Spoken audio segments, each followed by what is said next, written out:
Pirpirmahan mo ang mga papel na iyan, Frida, o ipapakaladkad kita palabas ng ospital na ito nang walang kahit isang kusing. Malamig at matalas ang boses ni Alvaro, bawat salita ay parang latay ng latigo na tumatama sa mukha ni Frida. Sa loob ng marangyang VIP suite ng San Fernando International Hospital, ang katahimikan ay nabasag ng tunog ng isang envelope na inihagis sa ibabaw ng lamesang kristal. Dahan-dahang napatingin si Frida sa hawak niyang paper bag. Sa loob niyon ay may lalagyan ng mainit pang adobong puti, ang paboritong putahe ni Alvaro na 3 oras niyang masusing niluto. Ngayong araw ang kanilang ika-5 anibersaryo ng kasal. Naka-apron pa siya sa ilalim ng kanyang coat, ang mga daliri ay may maliliit na paso dahil sa pagmamadaling maihanda ang sorpresa para sa asawa. Ngunit ang sorpresang sumalubong sa kanya ay ang tanawin ni Alvaro na nakaupo sa sofa habang ang kamay ni Jana, ang batang head nurse ng ospital, ay mapangahas na nakahawak sa hita ng kanyang asawa. Alvaro, anibersaryo natin ngayon. Ang boses ni Frida ay parang bulong na halos hindi marinig, nanginginig sa gitna ng namumuong bara sa kanyang lalamunan. Anniversary, oh please Frida, stop being so dramatic, singhal ni Alvaro habang humihit-hit ng sigarilyo. Look at yourself, amoy bawang ka, amoy kusina.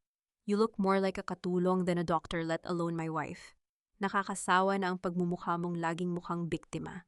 Hindi pa nakakasagot si Frida nang bumukas ang pinto at pumasok ang kanyang biyenan, si Doña Consuelo. Ang matanda ay nakasuot ng mamahaling perlas. Ang muka ay bakas ng matinding pagkadiri habang nakatingin sa kanya.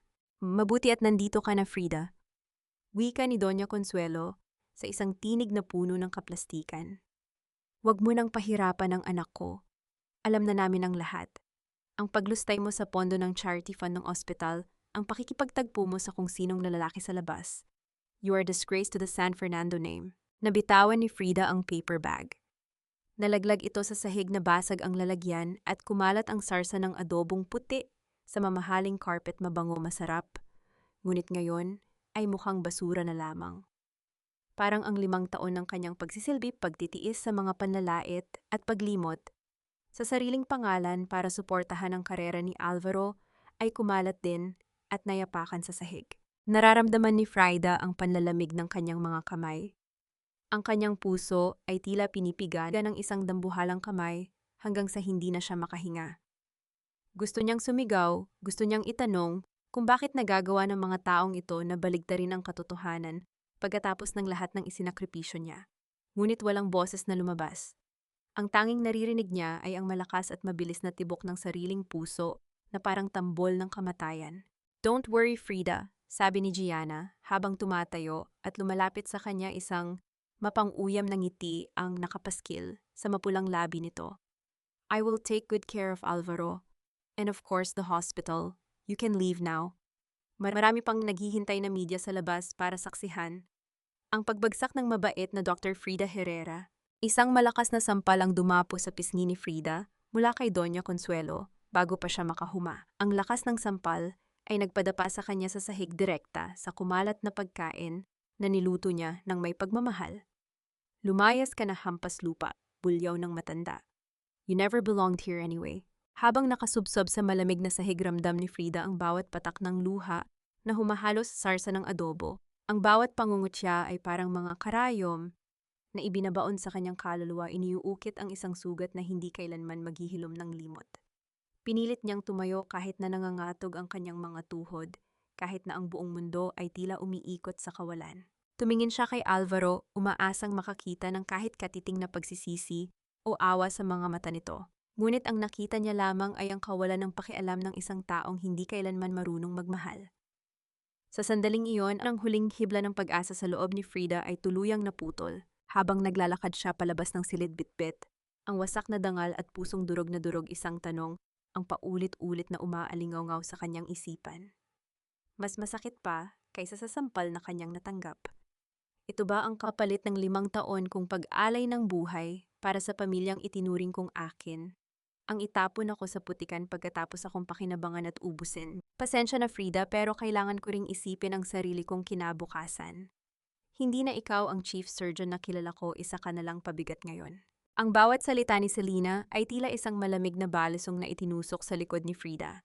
Nakatayo si Frida sa tapat ng pintuan ng apartment ng babaeng itinuring niyang higit pa sa kapatid. Basang-basa siya ng ulan ng kanyang blouse, na punit ay bahagyang natatakpan ng isang lumang jacket na nakuha niya sa basurahan sa labas ng ospital.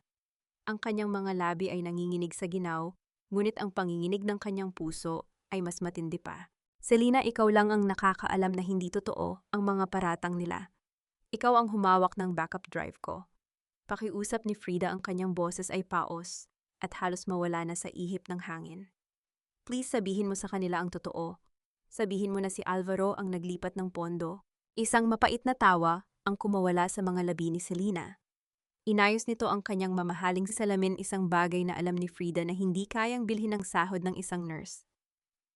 Frida, let's be realistic. Sinking ship ka na. Bakit ko naman idadamay ang magandang career na naghihintay sa akin sa San Fernando? Alvaro promised me the head administrator position. Ikaw, anong maibibigay mo sa akin kundi utang at kahihiyan? Hindi na nakapagsalita si Frida nang malakas na isara ni Selena ang pinto sa harap mismo ng kanyang muka. Ang tunog ng pagkandado ng pinto ay umalingaw-ngaw sa tahimik na hallway, tila pinal na hatol sa kanyang kapalaran. Naiwan siyang nakatayo doon, yakap ang sarili, habang ang bawat hibla ng kanyang tiwala sa sangkatauhan ay unti-unting napupunit. Naglakad si Frida palabas ng gusali direkta sa malakas na buhos ng ulan sa kalsada ng Maynila. Ang bawat patak ng tubig ay tila mga maliliit na karayom na tumutusok sa kanyang nanlalamig na balat. Ang mga ilaw ng sasakyan ay nagmistulang mga mapanuring mata na sumusundan sa bawat hakbang niya. Sa bawat kanto nakikita niya ang mga taong nakatingin sa kanilang mga cellphone, nagbubulungan habang tinitingnan ang balitang mabilis na kumalat sa social media. Yan ba yung doktor na kabit daw ng driver niya? Sayang, maganda pa naman, magnanakaw pala. Ang mga salitang iyon ay mas masakit pa kaysa sa sampal ni Doña Consuelo. Ang hiya na itinuro sa kanya ng kanyang ama, na huwag, hahayaang madungisan ay ngayon, ay nakabalot sa kanya na parang isang maduming kumot. Ang kanyang pangalan ang karangalang pinaghirapan niya sa loob ng maraming taon sa universidad at sa operating room ay naging isang malaking biro sa loob lamang ng isang hapon. Nararamdaman ni Frida ang unti-unting pagbigat ng kanyang mga binti. Ang mundo ay nagsimulang gumiwang, ang mga kulay ng gabi ay naghalo-halo sa kanyang paningin. Ang kanyang hininga ay naging mababaw at mabilis. Tila nauubusan na siya ng hangin sa gitna ng malawak na lungsod. Sa isang madilim na eskinita malapit sa isang abandonadong gusali ang kanyang katawan ay tuluyan ng sumuko. Dahan-dahan siyang napasandal sa pader hanggang sa ang kanyang mga tuhod ay bumigay at tuluyan siyang bumagsak sa malamig at basang semento. Sa gitna ng kanyang papalayong malay, naramdaman niya ang init ng isang anino na tumakip sa kanya. Isang pares ng sapatos na gawa sa mamahaling balat ang huminto sa tapat ng kanyang mukha. Masyadong maagang mamatay para sa isang reynang nawalan ng korona. Isang malalim at baritonong boses ang bumasag sa katahimikan ng gabi. Pilit na idinilat ni Frida ang kanyang mga mata. Sa gitna ng labo ng kanyang paningin, nakita niya ang isang lalaking nakatayo. Hawak ang isang itim na payong, ang mukha ay balot ng misteryo, ngunit ang mga mata ay may taglay na talim na tila nakakabasa ng kaluluwa. Sino ka? Bulong ni Frida bago tuluyang lamunin ng dilim ang kanyang malay. Ang taong magtuturo sa iyo kung paano sunugin ang kahariang sumira sa iyo. Sagot ng lalaki habang dahan-dahang binuhat ang nanghihinang katawan ni Frida mula sa putikan. Hindi lahat ng nagliligtas sa iyo ay may mabuting layunin, Frida. Minsan ang kamay na humahawak sa iyo sa gitna ng dilim ay ang kamay ring gagamit sa iyo bilang pain. Ang boses na yon, malamig baritono at tila nanggagaling sa kailaliman ng isang hukay, ang unang bumati sa pandinig ni Frida, pagdilat ng kanyang mga mata. Matinding puti ang sumalubong sa kanyang paningin. Puting kisame, puting mga dinging at ang amoy ng disinfectant na humahalo sa samyo ng bagong timplang kape. Sa isang sandali, akala niya ay nasa San Fernando International Hospital siya, handang pumasok sa kanyang shift. Ngunit ang sakit sa kanyang pisngi at ang bigat sa kanyang dibdib, ang mabilis na nagpaalala sa kanya wala na siyang ospital na babalikan. Dahan-dahang bumangon si Frida, Dama ang bawat kirot ng kanyang katawan. Nakasuot na siya ng malinis na puting t-shirt, malayo sa basang damit na huli niyang natandaan. Sa tabi ng bintanang tanaw ang nagliliwanag na skyline ng Makati, nakatayo ang lalaking nakita niya sa ulan. Nakatalikod ito, ang mga balikat ay malapad at tila pasan ang sarili nitong mundo. Nasaan ako, sino ka? Ang boses ni Frida ay parang gasgas na plaka tuyot at puno ng pag-aalinlangan. Lumingon ang lalaki. Ang kanyang mga mata ay kasing itim ng gabi, ngunit may ningning ng talino na nakakabahala. Nasa ligtas kang lugar, Dr. Herrera. Ako si Mateo Valderrama, at iligtas ka siguro. Pero mas tamang sabihin kinuha kita, dahil kailangan kita. Kailangan. Isang mapait na ngiti ang gumuhit sa labi ni Frida. Wala na akong silbi, Mateo. Nawala na ako ng lisensya ng asawa ng kaibigan at ng dangal. I'm a nobody. Lumapit si Mateo, ang bawat hakbang niya sa sahig na kahoy ay hindi gumagawa ng ingay, tila isang maninila na unti-unting lumalapit sa biktima. Iyan ang pagkakamali mo. Ang isang taong wala nang mawala ang pinakamapanganib na kalaban sa mundo. You are the perfect weapon against the San Fernandos. I don't want to be a weapon. Mabilis na sagot ni Frida, ang kanyang mga kamay ay mahigpit na nakakapit sa kumot. Gusto ko lang mabawi ang buhay ko. Ang buhay mo? Mateo sneered, his voice dripping with irony. The life where you were a martyr for a husband who gambled your future away. The life where you served a mother-in-law who treated you like a stray dog. That life is dead, Frida. Pinatay nila iyon sa sala ng ospital kahapon. Tumayo si Mateo at kumuha ng isang mangkok ng mainit na sopas mula sa lamesa. Inilapag niya ito sa tapat ni Frida. Kainin mo to. You need your strength if you want to see them crawl. Ayaw kong mamatay ka sa unit ko, it's bad for business. Kahit na puno ng pagduda, kinuha ni Frida ang kutsara. Ang init ng sabaw na dumaloy sa kanyang lalamunan ay tila isang yakap na matagal na niyang hindi nararamdaman. Sa gitna ng pagkain, napadako ang kanyang tingin sa isang nakabukas na drawer sa tabi ng kama. May isang lumang litrato doon. Isang litrato ng kanyang ama, si Dr. Arturo Herrera, kasama ang isang batang lalaki na may pamilyar na mga mata. Napatigil si Frida, ang kutsara ay nanginginig sa kanyang kamay. Bakit? Bakit may litrato ka ng papa ko? Tumitig si Mateo sa kanya, ang lamig sa kanyang mga mata ay bahagyang napalitan ng isang emosyong hindi mawari ni Frida kung galit o pait. Ang papa mo ang dahilan kung bakit ako narito. At ang papa mo rin ang dahilan kung bakit kailangang mawasak ang mga San Fernando. Hindi pa nakakasagot si Frida nang lumapit si Mateo at hinawakan ng kanyang baba, pinilit siyang tumingin ng diretso sa kanya. Ang distansya sa pagitan nila ay sapat na para maramdaman ni Frida ang mainit na hininga ng lalaki. Gusto mo bang malaman ang totoo, Frida? Habang umiiyak ka sa ulan kagabi, ang asawa mo ay nasa isang pribadong kasino. Itinataya ang huling sentimo ng trust fund na iniwan ng papa mo para sa iyo. Do you want to see how they laugh while you suffer? Ang dugo ni Frida ay tila nag-apoy. Ang huling mitya ng kanyang pasensya ay tuluyang naging abo. Paano? Paano mo nalaman ang tungkol sa trust fund? Mateo leaned closer, whispering directly into her ear, sending chills down her spine. Dahil ang tiwala ay parang salamin, Frida. Kapag nabasag, mas mabuting gamitin ang mga piraso nito para humiwa kaysa pilitin itong buuin muli. Ang mga pader na ito ang saksi sa bawat puyat at pagod ko. Pero ngayon, kahit ang sarili kong anino ay parang hindi na welcome dito. Ang bawat hakbang ni Frida sa likurang bahagi ng San Fernando International Hospital ay puno ng bigat, tila bawat semento ay humihigop sa kanyang lakas. Nakasuot siya ng isang lumang hoodie at malaking salamin, pilit na itinatago ang mukha na dati ay tinitingala bilang simbolo ng pag-asa. Sa kabilang dako ng gusali, naririnig ang masiglang tugtugan at ang ingay ng tawanan. Isang marangyang cocktail party ang nagaganap sa main lobby, ang pagdiriwang para sa opisyal na pag-upo ni Gianna bilang bagong chief of nursing at ang bagong simula ng ospital na wala na siya. You have 30 minutes, Frida. Kunin mo ang kailangan mo at lumabas ka na. Hindi kita kayang ilabas sa kulungan kapag nahuli ka sa trespassing. Paalala ni Mateo sa kabilang linya ng earphone na suot niya. Hindi sumagot si Frida. Ang kanyang atensyon ay nakatuon sa isang matandang lalaki na abala sa pagdidilig ng mga halaman sa gilid ng emergency exit. Si Lolo Ben. Siya ang pinakamatandang janitor sa ospital, ang taong laging binibigyan ni Frida ng baon at gamot para sa kanyang rayuma. Doktora Frida, bulong ni Lolo Ben. Ang boses ay nangangatal sa gulat nang makilala ang babaeng nasa harap niya. Diyos ko, akala ko ay hindi na kayo babalik. Ang balita sa loob, ang sabi ni Don Alvaro, huwag po kayong maniwala sa kanila, Lolo Ben. Putol ni Frida pilit na binibigyan ng isang matapang na ngiti ang matanda kahit na ang kanyang mga mata ay nanunuyo sa sakit. Nandito lang po ako para kunin ang mga gamit ni Papa sa lumang opisina niya. Mag-iingat kayo anak, babala ng matanda habang pasimpleng iniabot ang isang master key na nakasabit sa kanyang bewang.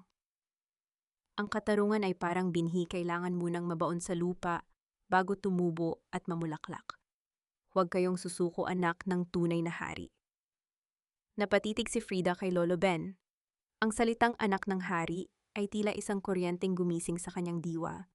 Ngunit bago pa siya makapagtanong, mabilis nang tumalikod ang matanda at nagpatuloy sa pagdidilig, tila walang nangyari. Gamit ang master key, mabilis na nakapasok si Frida sa lumang storage wing ng ospital.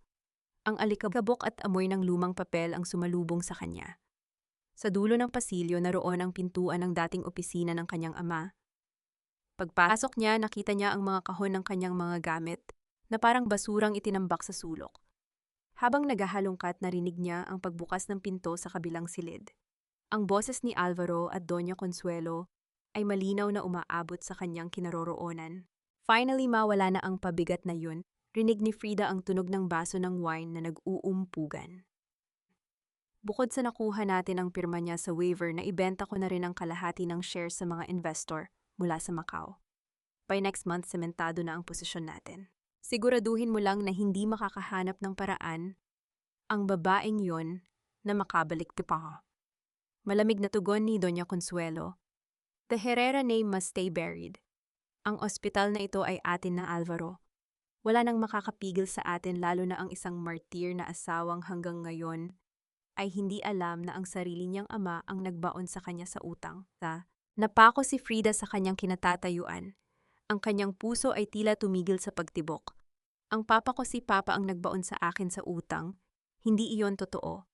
Alam ni Frida ang bawat sentimo ng yaman ng kanyang ama.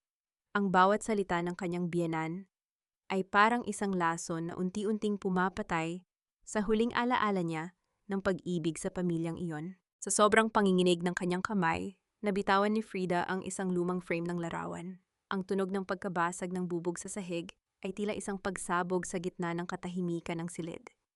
Sino yan? Ang galit na sigaw ni Alvaro mula sa kabilang kwarto.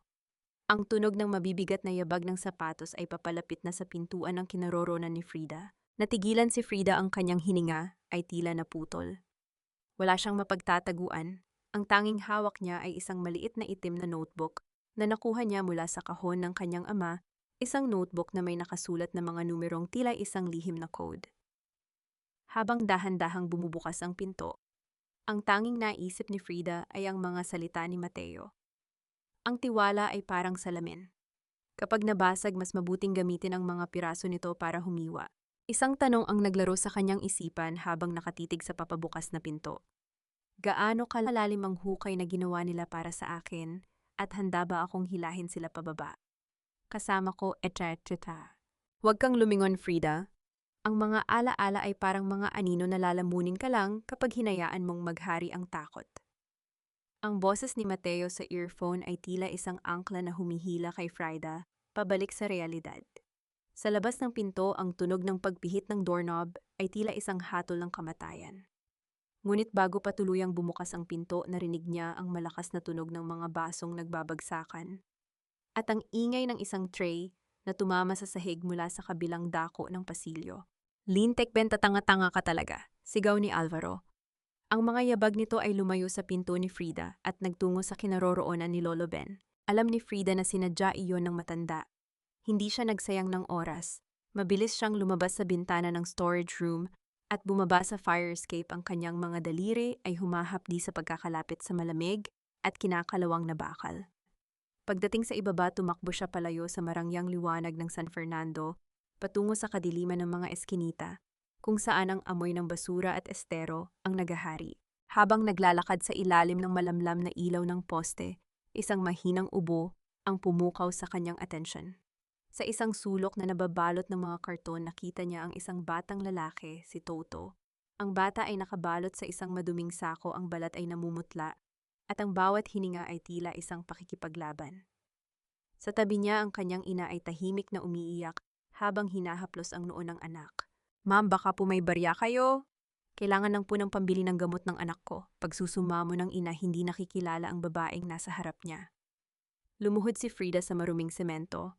Sa sandaling iyon, hindi siya ang bilyonaryong tagapagmana o ang doktora na itinakwil. Siya ay isang tao lamang na nakakakita ng sariling sakit sa mata ng iba. Hinawakan niya ang pulso ni Toto. Mabilis ang tibok nito at ang init ng bata ay tila nanggagaling sa isang nagbabagang pugon. Kinuha ni Frida ang kanyang pitaka. Ang natitirang 500 piso sa loob niyon ay ang huling pera niya para sa pagkain sa susunod na linggo. Nang walang pag-aalinlangan, inabot niya ito sa ina ni Toto. Bumili ka ng paracetamol at tubig. Dalhin mo siya sa klinika sa kabilang kanto. Utos ni Frida. Ang kanyang boses ay bumalik sa pagiging otoridad ng isang manggagamot. Sabihin mo ipinadala kayo ni Dr. Herrera. Salamat po, ma'am. Salamat po. Ang ina ay humalik sa kamay ni Frida. Ang mga luha nito ay pumatak sa palad ng doktora. Mula sa malayo sa loob ng isang itim na sasakyan, nakatingin si Mateo. Ang kanyang mga mata na dati ay puno lamang ng plano at paghihiganti ay bahagyang lumambot. Nakita niya ang isang babaeng kahit na tinanggalan na ng lahat, ay mas piniling magbigay kaysa kumuha. Ang martir na tinatawag niya ay may taglay na lakas na hindi kayang tapatan ng anumang yaman. Ngunit ang kapayapaan ng sandaling iyon ay biglang naputol. Ang katawan ni Toto ay biglang nanigas. Ang mga mata nito ay tumirik at ang kanyang mga kamay ay nagsimulang manginig ng walang kontrol. Isang seizure. Toto anak, ang tili ng ina na bumasag sa katahimikan ng gabi. Nataranta si Frida. Ang kagamitang kailangan niya ay nasa loob ng emergency room ng San Fernando, ang ospital, kung saan siya ay isang criminal na ngayon. Tumingala siya sa malaking neon sign ng ospital na nagliliwanag sa itaas ng burol, tila isang mapang-uyam na Diyos na pinapanood ang kanilang paghihirap. Mateo, kailangan nating ipasok ang bata. Sabi ni Frida sa kanyang mic, ang kanyang boses ay puno ng desperasyon. Frida, it's a trap. Kapag bumalik ka doon, huhulihin ka nila. Don't be a fool for a stranger, ang malamig na sagot ni Mateo. Tumingin si Frida sa nangungulag na mukha ni Toto. Isang buhay laban sa kanyang kaligtasan. Isang munting anghel laban sa mga leon na naghihintay sa kanya. Bakit ba ang tadhana ay laging humihingi ng sakripisyo mula sa mga taong wala nang maibibigay? At hanggang kailan ko kailangang bayaran ang utang ng isang pusong hindi marunong tumalikod sa kapwa? Taten. Wala kang lugar dito, Frida. Ang ospital na ito ay para sa mga taong may dangal, hindi para sa mga magnanakaw na mukha ng basura sa gitna ng kalsada. Ang boses ni Alvaro ay umaling-awngaw sa malawak at marangyang lobby ng San Fernando International Hospital, tila isang lason na mabilis na kumalat sa gitna ng mga bisitang nakagawn na tuxedo. Habang ang lahat ay may hawak na baso ng champagne, si Frida ay nakatayo sa gitna ng silid, basang-basa ng ulan. Ang mga paa ay balot ng putik at ang kanyang mga braso ay nanginginig sa bigat ng batang si Toto na wala ng malay. Ang kaibahan ng kanilang kalagayan ay tila isang malupit na biro ng tadhana. Ang asawa niyang dati ay nangangako ng katapatan, ay ngayon ay tinitingnan siya ng may pandidiri, habang ang kabit nitong si Gianna ay nakasandal sa balikat ni Alvaro, nakangisi habang pinapanood ang kanyang paghihirap. Nararamdaman ni Frida ang init ng kahihiyan na dumadaloy sa kanyang mga pisngi. Mas masakit pa kaysa sa anumang sampal. Ang bawat tingin ng kanyang mga dating kasamahan ay tila mga punyal na tumatama sa kanyang balat. Ang kanyang puso ay tila isang tuyong dahon na dinidikdik sa ilalim ng mabibigat na sapatos ng kawalang hiyaan. Ngunit sa bawat paghinga ni Toto na tila isang huling-hiling nilunok ni Frida ang kanyang natitirang dangal. Dahan-dahan sa harap ng lahat ng tao, ang mga tuhod ni Frida ay tumama sa malamig at makintab na sahig. Si Dr. Frida Herrera, ang reyna ng operating room, ang anak ng nagtatag ng ospital na ito, ay lumuhod sa paanan ng lalaking sumira sa kanya. Alvaro, nakikiusap ako. Ang boses ni Frida ay basag puno ng desperasyon na sapat na para magpaluha sa kahit na sinong may puso. Kahit anong galit ninyo sa akin, huwag ninyong idamay ang bata. He is dying. Kailangan niya ng intubation at anticonvulsants. Parang awa mo na. Isang mapait na tawa ang kumawala kay Doña Consuelo habang lumalapit ito at itinulak ang balikat ni Frida gamit ang dulo ng kanyang mamahaling payong. Stop acting like a martyr, Frida. This is a hospital, not a charity ward. for every stray child you find in the gutter. Guard ilabas ang mga basurang ito, nakakasira sila ng party. Nararamdaman ni Frida ang pagbagsak ng kanyang huling pag-asa. Ang bawat hibla ng kanyang pagkatao ay tila naging abo sa gitna ng kawalang puso ng mga taong ito. Ang kanyang mga luha ay pumatak sa mukha ni Toto humahalo sa ulan na nananalaytay pa rin sa kanyang katawan. Sa sandaling iyon, naramdaman ni Frida ang tunay na kahulugan ng pagkagape. Ngunit bago pa makalapit ang mga security guard, ang tunog ng pagpihit ng malalaking pintuan ng lobby ay umalingaw-ngaw sa buong paligid. Ang hangin mula sa labas ay pumasok kasunod ang isang anino na tila nagmula sa kailaliman ng gabi. Subukan ninyong hawakan ang babaeng iyan at sisiguraduhin kong bukas na bukas ay sa kulungan kayo mag-aalmusal, isang boses na kasing talim ng labaha ang bumasag sa katahimikan. Si Mateo, nakasuot siya ng isang itim na coat, ang kanyang mukha ay seryoso at ang kanyang mga mata ay nagbabaga sa galit. Sa kanyang kamay ay hawak niya ang isang asul na folder na may selyo ng korte. Under the Anti-Hospital Deposit Law Republic Act 10932, any official or medical practitioner who refuses to administer basic emergency care shall be imprisoned and their license revoked. Deklara ni Mateo habang naglalakad sa gitna ng mga bisita, tila isang anghel ng kamatayan na nagdadala ng hatol. At ako bilang legal representative ng isang anonymous donor na may hawak ng 40% ng shares ng ospital na ito, ay inuutusan kayong iligtas ang batang iyan. Ngayon din, nanlaki ang mga mata ni Alvaro. Ang baso ng wine sa kanyang kamay ay nanginginig habang si Doña Consuelo ay tila nawalan ng kulay sa mukha. Ang katahimikan sa lobby ay naging bingi, tila ang buong mundo ay huminto sa pag-ikot. Mabilis na lumapit si Mateo kay Frida. Dahan-dahan niyang hinawakan ang balikat nito, ang init ng kanyang palad ay tila isang kuryenteng nagbigay ng bagong lakas sa nanghihinang doktora. Tumayo ka, Frida! Bulong ni Mateo, ang kanyang tinig ay puno ng awtoridad na may halong pag-aalala. Ang mga reyna ay hindi lumuluhod sa harap ng mga magnanakaw. Habang dinadala ng mga nurse si Toto patungo sa emergency room sa ilalim ng banta ni Mateo, naiwan si Frida na nakatayo yakap ang kanyang sarili. Tumingin siya kay Alvaro at sa unang pagkakataon, hindi na takot ang nasa kanyang mga mata, kundi isang malamig na apoy ng pagpapasya. Ngunit sa likod ng tagumpay na iyon, isang katanungan ang pumasok sa isip ni Frida habang nakatingin sa folder na hawak ni Mateo. Sino ang anonymous donor na ito na may ganoong kalaking kapangyarihan sa kanyang ospital? At bakit tila mas marami pang lihim si Mateo kaysa sa mga taong pilit niyang nilalabanan? Ang tunog ng monitor sa loob ng emergency room ay tila isang regular na ritmo ng pag-asa sa gitna ng nakabibinging katahimikan ng pasilyo. Nakasandal si Frida sa malamig na pader, ang kanyang mga kamay ay nakayakap sa sariling katawan na tila ba sinusubukang pigilan ang pagtapon ng natitira niyang lakas. Sa likod ng makapal na salamin nakita niya si Toto, na payapang natutulog, ang maliit nitong dibdib ay dahan-dahang tumataas at bumababa sa tulong ng mga aparato. Ligtas na siya, Frida. Ang mga anghel ay hindi natutulog sa gitna ng bagyo. Ang malumanay na boses ni Mateo ang bumasag sa kanyang malalim na pag-iisip. Dahan-dahang lumingon si Frida.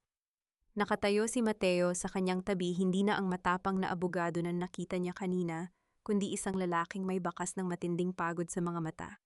Inabutan siya nito ng isang mainit na tasa ng tsaa.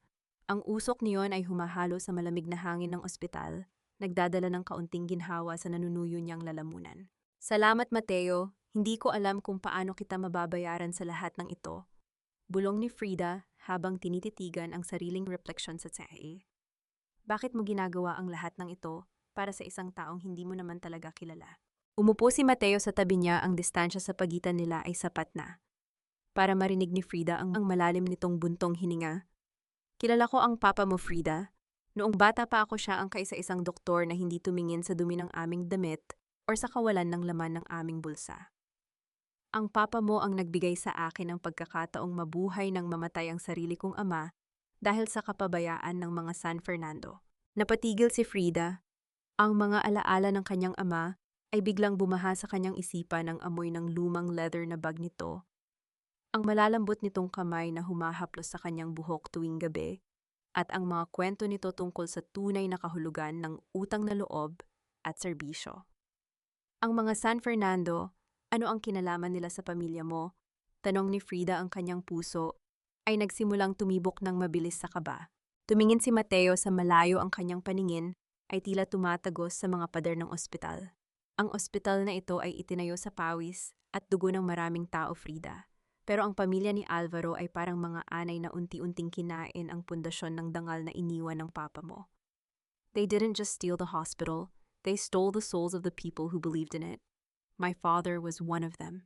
Dahan-dahang hinawakan ni Mateo ang kamay ni Frida. Ang init ng kanyang palad ay tila isang tahimik na pangako sa gitna ng kawalang katiyakan. Hindi kita tinutulungan dahil lang sa awa. Tinutulungan kita dahil ikaw ang huling piraso ng katotohanan na natitira.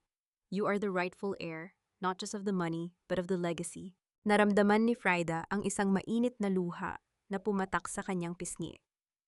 Sa loob ng 5 taon nanirahan siya sa isang kasinungalingan.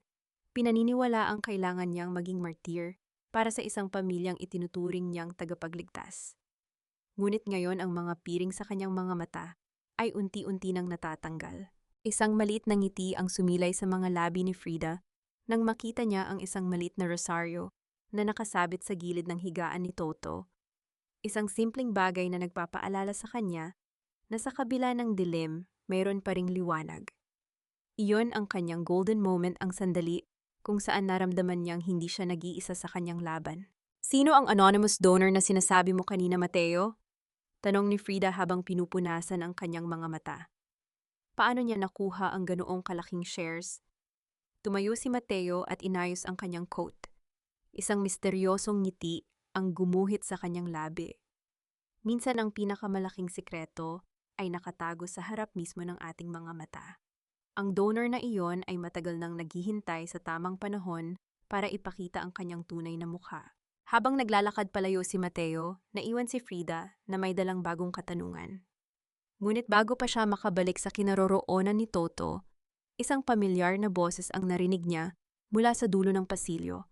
Isang boses na puno ng takot at pagmamadali. Nasaan ang bata? Kailangan nating ilipat ang bata ngayon din bago pa malaman ng board. Iyon ay si Selena. Ang babaeng nagkanulo sa kanya ay ngayon ay mukhang balisa at tila tinutugis ng sarili nitong multo. Ano ang alam ni Selena na hindi pa natutuklasan ni Frida at bakit tila mas malalim pa ang balon ng kasinungalingan sa loob ng San Fernando kaysa sa kanyang inaakala na sa machimunta? Huwag mo akong tingnan ng ganyan, Frida. Hindi mo alam ang pakiramdam ng tinutukan ng baril sa ulo habang pinapapirma ng kasinungalingan. Ang mga salitang iyon ni Selena ay tila isang mabilis na sampal na nagpalingon kay Frida sa gitna ng madilim na pasilyo ng ospital. Kanina lamang ay mukhang balisa ang babae, ngunit ngayon ang kanyang mga mata ay punong-puno ng depensa at takot. Nakasandal si Selena sa malamig na pader, ang kanyang mga kamay ay nanginginig habang pilit na inaayos ang kanyang nurse cap. Sa gitna ng liwanag ng aandap-andap na bumbilya sa pasilyo, napansin ni Frida ang isang bagay na hindi niya nakita noon.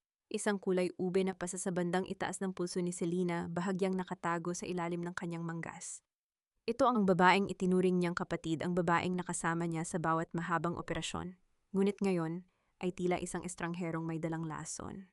Selena, bakit ang tanging lumabas sa mga labi ni Frida? Bakit kailangang pati ang batang walang malay ay idamay ninyo? Bakit kailangang itago ang katotohanan tungkol sa papa ko? Isang mapait na tawa ang kumawala kay Selena, isang tunog na puno ng desperasyon at kawalan ng pag-asa. Ang papa mo ay namatay dahil nalaman niya ang tungkol sa mga peking gamot na ipinapasok ni Alvaro sa ospital. At ako ang nakakita sa mga dokumentong iyon. Do you think Alvaro would let me live if I didn't follow him? Pinagbantaan niya ang buhay ng mga magulang ko. Frida. Ang mundo ni Frida ay tila gumiwang. Ang bawat salita ni Selena ay parang isang malakas na suntok sa kanyang sikmura na nagpaatras sa kanya. Ang kanyang sariling asawa, ang lalaking pinangakuan niyang mamahalin habang buhay, ay isang mamamatay tao. Ang bawat halik at yakap ni Alvaro sa kanya sa loob ng 5 taon ay tila mga bakas ng dugo na ngayon ay hindi na niya maalis sa kanyang balat. Nararamdaman ni Frida ang paninikip ng kanyang dibdib. Ang bawat hininga ay tila isang pakikipaglaban sa hanging puno ng lason. Ang kanyang puso ay tila isang basong kristal na paulit-ulit na binabasag at tinatapakan ng mga taong pinagkatiwalaan niya. Kaya mo ba ako pinagtaksilan para sa kaligtasan mo? Tanong ni Frida ang kanyang boses ay tila isang malamig na hangin. Lahat tayo ay gustong mabuhay, Frida. Hindi lahat ay kayang maging bayani na tulad mo, sagot ni Selena habang umiiwas ng tingin. At ngayon kailangan kong ilipat si Toto. Utos ni Alvaro na ilayo ang bata sa iyo. Kapag hindi ko ito ginawa bukas, ay bangkay na ako. Bago pa makakakilos si Frida, para pigilan si Selena ang tunog ng mabibigat na yabag ng sapatos, ay umalingaw-ngaw sa dulo ng pasilyo. Dalawang lalaking nakasuot ng itim na suit ang lumapit. Walang sabi-sabi hinawakan nila si Selena sa magkabilang braso. Sandali, saan niyo siya dadalhin? Sigaw ni Frida, ngunit tinulak lamang siya ng isa sa mga lalaki naging dahilan para tumama ang kanyang likod sa matigas na gilid ng stretcher. Huwag kang makialam, doktora. Tapos na ang oras mo rito. Malamig na sabi ng lalaki. Kinaladkad nila si Selena patungo sa kabilang dulo ng ospital. Nakita ni Frida ang takot sa mga mata ng kaibigan ang pagbuka ng bibig nito na tila may gustong sabihing huling lihim, ngunit mabilis itong tinakpan ng isa sa mga lalaki. Sa labas ng ospital, isang itim na sasakyan ang naghihintay na umaatungal ang makina sa gitna ng katahimikan ng gabi. Isinakay nila si Selena sa loob at mabilis na humarurot ang sasakyan palayo. Iniiwan ang usok at ang amoy ng sunog na gulong sa hangin. Naiwan si Frida na mag-isa sa pasilyo, ang kanyang hininga ay mabilis at ang kanyang mga kamay ay nakakuyom ng mahigpit.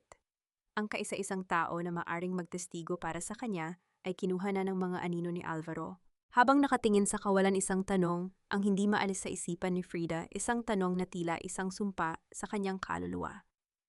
Kung pati ang mga taong biktima rin ng takot ay kinukuha na nila, mayroon pa bang puwang ang katarungan sa isang mundong pinatatakbo ng mga halimaw?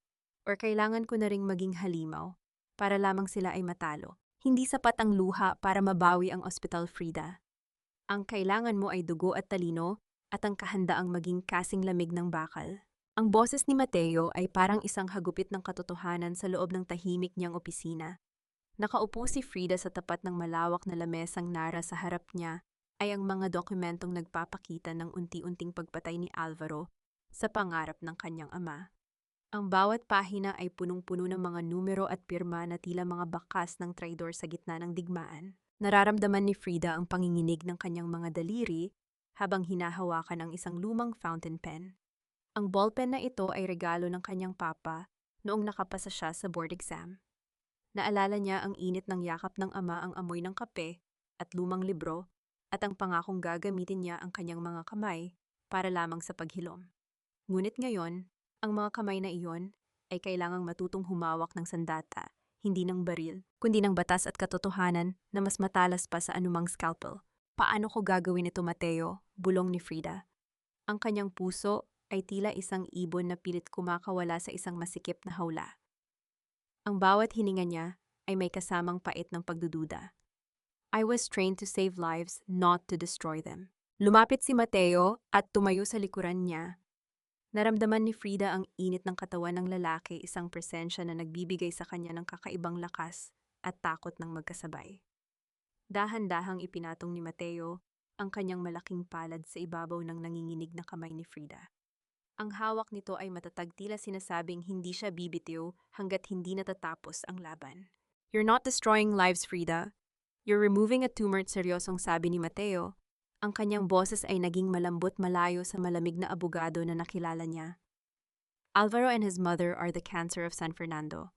And sometimes to save the patient you have to cut deep. Nabalot ng katahimikan ang silid. Tanging ang mahinang tunog ng pag-ikot ng aircon ang maririnhig sa paligid. Sa sandaling iyon, ang distansya sa pagitan nila ay tila naglaho. Isang golden moment ang nabuo nang tumingala si Frida at magtagpo ang kanilang mga mata. Nakita niya sa mga mata ni Mateo ang isang pamilyar na sakit, isang sugat mula sa nakaraan na hanggang ngayon ay hindi pa rin lubos na naghihilom. Bakit ka ba talaga tumutulong sa akin, Mateo? Tanong ni Frida sa isang boses na puno ng pag-usisa. Is this just about your father o may iba pa? Bahagyang lumayo si Mateo, tila natakot sa lalim ng titig ni Frida. Inayos niya ang kanyang kurbata bago sumagot. Let's just say, I don't like seeing queens being treated like pawns, especially a queen who still has a heart of gold despite everything. Ang pakasdak mga salitang yon ay nagpadaloy ng isang hindi maipaliwanag na init sa pisngi ni Frida. Frida isang pakiramdam ng kilig na matagal na niyang kinalimutan. Ngunit mabilis itong napalitan ng seryosong usapan nang ilabas ni Mateo ang isang itim na folder. We found something pa. Sabi ni Mateo, ang kanyang mukha ay naging kasing tigas muli ng bato. Hindi lang basta pagbebenta ng shares ang ginagawa ni Alvaro. He is in talks with a certain Mr. Zhang, isang Macau-based gambling tycoon. He plans to turn the east wing of the hospital into a private clinic for high-stakes gamblers disguised as an executive wellness center. Gagawin nilang kasino ang ospital ng papa ko. Ang boses ni Frida ay puno ng panginginig ng galit. Ang kanyang mga kuko ay bumaon sa kanyang palad hanggang sa makaramdam siya ng hapdi. He wouldn't dare. He already did. The contract signing is in 3 days, pa. Tugon ni Mateo. And there's one more thing.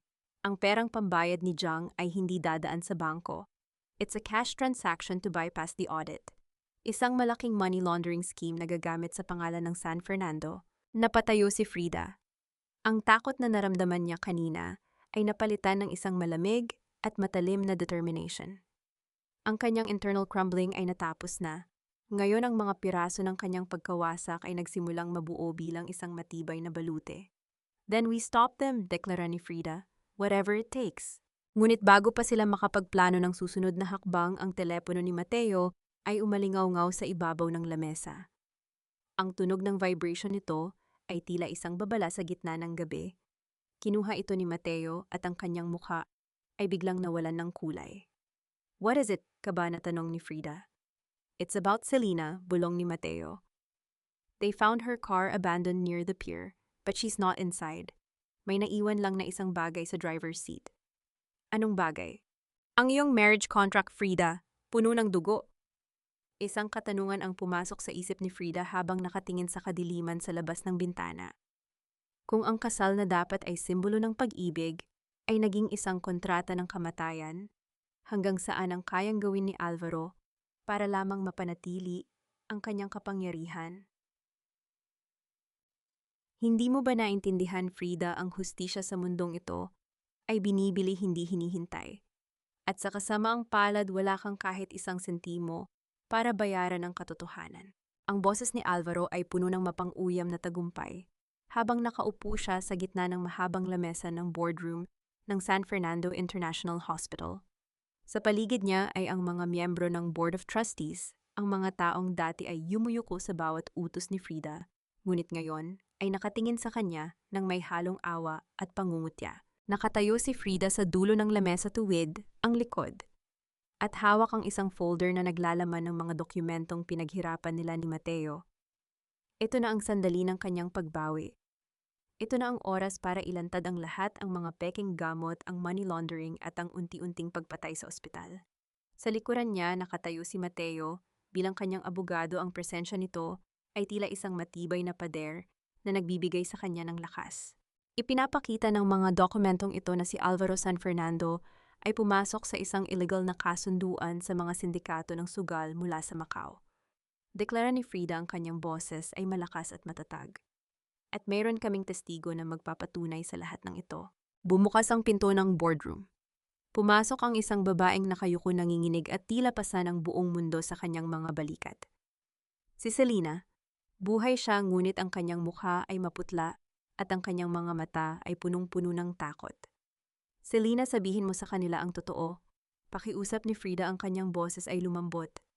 Sabihin mo sa kanila ang nakita mo sa mga dokumento ni Papa. Tumingala si Selena ngunit hindi kay Frida kundi kay Alvaro. Isang bahagyang tango ang ibinigay ni Alvaro sa kanya, isang senyas na tanging sila lamang ang nakakaalam. Patawad, Frida. Pero hindi ko na kayang ituloy ang kasinungalingang ito. Ang boses ni Selena ay humahagulgol. Pinilit ako ni Dr. Herrera na gumawa ng mga peking dokumento para sirain si Don Alvaro. Binantaan niya ako, natatatanggalan niya ako ng trabaho kung hindi ako susunod sa gusto niya. Ang lahat ng hawak niyang ebidensya ay gawa-gawa lamang. Ang mundo ni Frida ay tila biglang huminto sa pag-ikot. Ang folder na hawak niya ay dahan-dahang nadulas sa kanyang mga daliri. Ang tunog ng pagbagsak ng mga papel sa carpet ay tila isang malakas na pagsabog sa gitna ng katahimikan. Nararamdaman ni Frida ang pag-akyat ng init mula sa kanyang sikmura patungo sa kanyang lalamunan, isang pait na tila laso na lumalason sa kanyang buong pagkatao. Ang bawat hininga niya ay naging isang pakikipaglaban. Ang mga pader ng boardroom ay tila unti-unting sumisikip, dinidikdik siya sa gitna ng kahihiyang hindi niya akalaing mararanasan muli. Ang kanyang puso ay tila isang piraso ng basong unti-unting dinudurog ng bawat salita ni Selena. Ginagawa namin ito para sa ikabubuti mo, Frida, singit ni Doña Consuelo habang marahang humihigop ng tsa. Masyado nang pagod ang isip mo mula nang mamatay ang iyong ama. Marahil ay kailangan mo ng mahabang pahinga sa isang institusyon. Tumayo si Alvaro at inilapag ang isang opisyal na liham sa tapat ni Frida.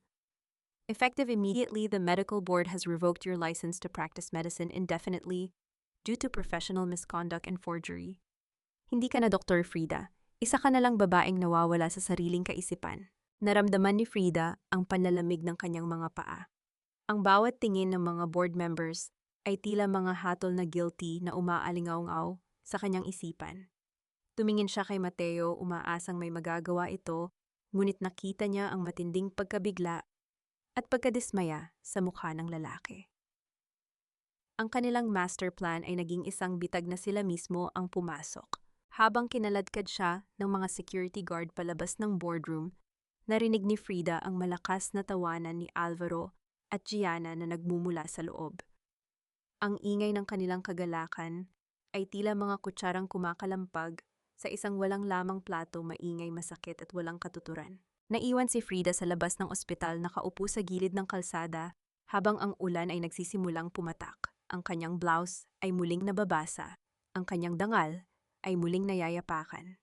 Isang tanong ang paulit-ulit na bumabalik sa kanyang gunita, isang tanong na walang kasagutan sa gitna ng dilim. Bakit sa tuwing sinusubukan kong bumangon ang mundong ito, ay laging nakakahanap ng paraan para muling ibaon ang aking mukha sa putik? At hanggang kailan ko kayang tiisin ang sakit bago ako tuluyang maging abo and maha? Tapos na ang lahat, Papa. Wala na ang pangalang pinakaingat-ingatan mo. Wala na ang titulong ng tanging yaman na ipinamana mo sa akin. Ang boses ni Frida ay isang pira-pirasong bulong na agad tinangay ng malakas na ihip ng hangin sa labas ng San Fernando. Hawak niya ang liham ng medical board, ang papel na pumatay sa kanyang pangarap at kumuha sa kanyang karapatang magpagaling. Nararamdaman niya ang bawat patak ng ulan na humahalo sa kanyang mga luha. Tila ba ang langit ay nakikiramay sa kanyang pagluluksa. Ang kanyang puso ay tila isang tuyong balon. Wala na siyang mailuha. Wala na siyang maramdamang galit, tanging isang malalim at nakabibinging kawalan. Sa gitna ng kanyang pag-iisa, sa ilalim ng isang lumang puno, sa gilid ng ospital, isang mahinang tunog ng mga yabag, sa basang damo, ang pumukaw sa kanyang pandinig. Ang tunog ay mabagal, may ritmo ng pag-aalangan. Huwag mong hayaang lamunin ng dilim ang liwanag na iniwan ng iyong ama, Doktora. Ang paos ngunit matatag na boses ni Lolo Ben ang bumasag sa katahimikan. Tumingala si Frida. Nakatayo ang matanda, hawak ang isang sirang payong na pilit nitong ibinabahagi sa kanya. Lolo Ben, wala na po akong laban. Natalo na ako ng sarili kong kabutihan. Umiling ang matanda. Ang kanyang mga mata ay kumikinang sa ilalim ng madilim na langit. Ang tunay na hiyas ay hindi nasisira ng putik, Frida. Halika, may kailangan kang makita. Isang lugar na kahit si Alvaro ay hindi alam na umiiral. Dinala ni Lolo Ben si Frida sa pinakailalim na bahagi ng ospital sa dulo ng boiler room, kung saan ang amoy ng langis at kalawang ang naghahari. Sa likod ng isang malaking tangke ng tubig, may isang pintuang bakal na halos mabaon na sa kapal ng alikabok. Inilabas ni Frida ang lumang susi, na palagi niyang dala ang susing tanging alaala ng kanyang ama. Ang tunog ng kinakalawang na bisagra ay tila isang daing ng nakaraan nang dahan-dahang bumukas ang pinto. Isang maliit na silid ang tumambad sa kanila. Hindi ito isang storage room, ito ay isang pribadong opisina. Isang santuwaryo na tila huminto ang oras sa loob ng 10 taon. Nakita ni Frida ang mga sertipiko ng kanyang ama, ang mga lumang libro sa medisina, at sa gitna ng lamesa isang maliit na itim na vault. Ang papa mo ay hindi nabaon sa utang, Frida, wika ni Lolo Ben habang itinaturo ang vault. Ang katotohanan ay mas malaki pa sa inaakala mo. Ibinigay niya sa akin ang tungkuling ito, bantayan ang silid na ito, hanggang sa maging handa ang tunay na may-ari. Nanginginig ang mga daliri ni Frida nang iikot niya ang dial ng vault gamit ang mga numerong nakita niya sa notebook ni Mateo. Sa loob niyon ay may mga dokumentong nakabalot sa plastic upang hindi masira. Binasa ni Frida ang bawat salita at ang kanyang hininga ay tila naputol sa bawat linyang kanyang natutuklasan. Hindi lamang basta shares ang iniwan ng kanyang ama. Ang lupang kinatatayuan ng San Fernando International Hospital, ang pundasyon ng bawat pader nito, at ang mismong pangalan ng institusyon ay nakarehistro sa isang absolute trust fund na tanging si Frida Herrera lamang ang may karapatang humawak. Ang mga dokumentong hawak ni Alvaro ay mga huwad na kopya ng isang pansamantalang lease contract na matagal na palang nag-expire. Ito ang sandata mo, anak. Ang tinig ni Lolo Ben ay puno ng pag-asa. Ngunit ang mas nakapagpatindig ng balahibo ni Frida ay ang isang maliit na digital recorder sa ilalim ng mga papel. Pinindot niya ang play button. Ang tunog ng static ay mabilis na napalitan ng isang pamilyar na boses, ang malalim at mapagmahal na boses ng kanyang ama. Frida, anak, kung naririnig mo ito, ibig sabihin ay dumating na ang bagyong kinatatakutan ko. Patawad kung kailangan mong pagdaanan ang lahat ng ito, ngunit kailangan mong malaman ang totoo tungkol kay Doña Consuelo at sa kanyang pamilya. Ang ospital na ito ay hindi lamang gusali, ito ay isang katibayan ng kanilang pagkakautang sa atin. Napatigil ang recording nang makarinig sila ng malakas na kalabog mula sa itaas, ang tunog ng mga bakal na nagbabagsakan sa boiler room. Ang katahimikan ng silid ay napalitan ng tensyon. Nandito sila, bulong ni Lolo Ben, ang kanyang mukha ay nawalan ng kulay. Niyakap ni Frida ang mga dokumento sa kanyang dibdib. Ang kanyang puso na kanina ay punong-puno ng kawalan ngayon ay nagbabaga sa isang bagong uri ng determinasyon.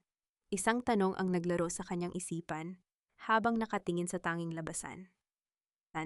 Handa na ba akong lumabas sa anino ng aking ama at ipakita sa kanila kung sino ang tunay na nagmamay-ari ng corona, kahit na ang ibig sabihin nito ay ang tuluyang pagguho ng lahat ng pinaniwalaan ko? Ang pinakamasakit na bahagi ng pagising ay ang pagtanggap na ang mga taong inakala mong tahanan ay sila palang kumuha ng iyong bubong at iniwan ka sa gitna ng bagyo. Ang boses ni Frida sa kanyang isipan ay kasing lamig ng mga bakal na dokumentong nakayakap sa kanyang dibdib. Sa loob ng madilim at mausok na boiler room, ang bawat hininga niya ay may kasamang amoy ng kalawang at luma, ngunit sa bawat segundo ay unti-unting naglalaho ang takot sa kanyang puso. Ang tunog ng mga yabag sa itaas, ang mabibigat na sapatos ng mga tauhan ni Alvaro ay tila mga martilyo na nagpapatatag sa kanyang determinasyon. Doktora, dito tayo. Bulong ni Lolo Ben habang itinutulak ang isang maliit na panel sa dingding na tila isang lihim na lagusan patungo sa likurang bahagi ng Harden. Sa labas ang ulan ay tumitila na iniiwan ang amoy ng basang lupa at ang malamig na simoy ng gabi. Isang itim na sasakyan ang naghihintay sa gilid ng kalsada, ang mga ilaw nito ay nakapatay, tila isang aninong nagmamasid. Nang bumukas ang pinto, ang pamilyar na bango ng sandalwood at mamahaling kape ang sumalubong kay Frida. You're late, Frida. Akala ko ay tuluyan ka na nilang nabaon sa ilalim ng ospital. Ang boses ni Mateo ay puno ng pag-aalala kahit napilit niyang pinapanatili ang kanyang pagiging seryoso. Sumakay si Frida, ang kanyang mga mata ay nagbabaga sa isang kakaibang liwanag. Hindi na ito ang mga matang puno ng luha na nakita ni Mateo noong unang gabi. Ang mga ito ay mga mata ng isang babaeng handa ng maningil. I have it, Mateo. Ang absolute trust fund, ang land titles, at ang ebidensya ng lease expiration, deklara ni Frida habang inilalapag ang mga papel sa pagitan nila. Alvaro has nothing. He is living in a house of cards and I am the wind that will blow it down. Napatitig si Mateo sa kanya. Ang pagbabago sa aura ni Frida ay tila isang milagro. Ang kanyang balikat ay tuwid na, ang kanyang baba ay nakataas.